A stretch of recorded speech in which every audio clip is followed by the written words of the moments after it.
പ്രമുഖ രാഷ്ട്രീയ നേതാവായിരുന്ന എം.എ. ജോൺ മറ്റത്തിൽ അനുസ്മരണം കുര്യനാട് മറ്റത്തിൽ കുടുംബയോഗ മന്ദിരത്തിൽ നടന്നു. മുൻ KPCC പ്രസിഡന്റ് K. മുരളീധരൻ അനുസ്മരണ സമ്മേളനം ഉദ്ഘാടനം ചെയ്തു.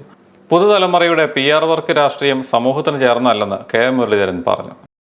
കോൺഗ്രസിനകത്ത് പരിവർത്തന കാലഘട്ടത്തിലെ വിപ്ലവകാരിയായിരുന്നു എം.എ. ജോണെന്നും K. മുരളീധരൻ പറഞ്ഞു.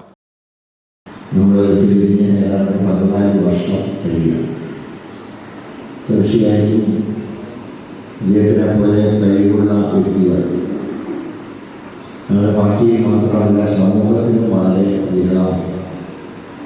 ഇത്രയധികം പുസ്തകങ്ങൾ വായിക്കുകയും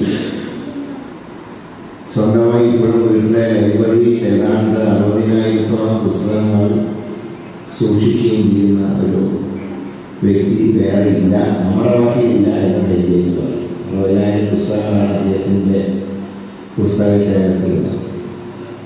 പക്ഷേ ഒരുപാട് രാഷ്ട്രീയ പാരമ്പര്യം ഉണ്ടായിരുന്നെങ്കിൽ അദ്ദേഹത്തിന് മുന്നോട്ട് വരാൻ കഴിയാതിരുന്നത് തൻ്റെ ആശയങ്ങളിൽ ഉറച്ചു നിൽക്കുന്നൊരു സ്വഭാവമാണ്. സാധാരണ ഇതിലൊക്കെ ഒരു നന്മയായിട്ടാണ് പറയുക. പക്ഷേ ചില നേരത്ത് എത്തേണ്ട സ്ഥലത്ത് എത്താൻ കഴിയാത്ത അവസ്ഥ ഉണ്ടാവും. ഈ ആദർശത്തിൽ ഉറച്ചു നിന്നത് ആദർശത്തിൽ ഉറച്ചു നിന്നത്. Congress block president James Pullappally അധ്യക്ഷനായിരുന്നു. ജോസഫ് വാഴക്കൻ XMLA മുഖ്യപ്രഭാഷണം നടത്തി.